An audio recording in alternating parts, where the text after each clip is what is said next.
Recipe தான் பார்க்க போகிறோம். பேச்சுலர் ரெசிபியில் குடமிளகா சாதம் தான். கேப்சிகம் ரைஸ் ரொம்ப சிம்பிளாக ஈஸியாக செஞ்சிடலாம். சிம்பிளான இன்க்ரீடியன்ஸும் கூட. இப்போ எப்படி பண்ணலான்னு வாங்க வீடியோக்குள்ளே போயிடலாம். இப்போ வந்து அரிசி வந்து நான் 1.5 கப் அரிசி எடுத்து வச்சுருக்கேன். இது வந்து கடுகு கொஞ்சமாக எடுத்து வச்சுருக்கேன். இதில் வந்து உளுத்தம்பருப்பு எடுத்து வச்சுருக்கேன். இது வந்து பார்த்திங்கன்னா ஒரு 6 பல் பூண்டு, 5 மிளகாய் வத்தல் எடுத்து வச்சுருக்கேன். கொஞ்சமாக கருவேப்பிலை, கொஞ்சமாக மஞ்சள் பொடி, 3 வெங்காயம் கட் பண்ணி எடுத்து வச்சுருக்கேன். தக்காளி 2 தக்காளி, கேப்சிகம் வந்து 2 கேப்சிகம், கொஞ்சம் அதுக்கு தேவையான உப்பு வச்சுருக்கேன். இப்போது ஒரு மிக்ஸி ஜாரில் வந்து இந்த மிளகாய் வத்தலை சேர்த்துருங்க. சேர்த்துட்டு இந்த பூண்டு அதுலேயும் சேர்த்துருங்க. அதை சேர்த்துட்டு இது தண்ணி ஊற்றி, இது கொஞ்சமாக தண்ணி ஊற்றி கொரகொரப்பாக அரைச்சிக்கணும். ரொம்ப தண்ணி ஊற்றி விழுதாக அரைச்சிடக்கூடாது. இவ்வளோ தான் தண்ணி ஊற்றிக்கணும்.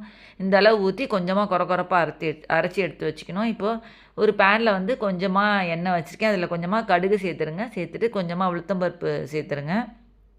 சேர்த்துட்டு அந்த கருவேப்பிலையை அதில் சேர்த்துடலாம். அடுப்பை கொஞ்சம் நல்லா மீடியம் சைஸ்லேயே வச்சு இதை நல்லா அப்படியே கிளறி விட்டுருங்க.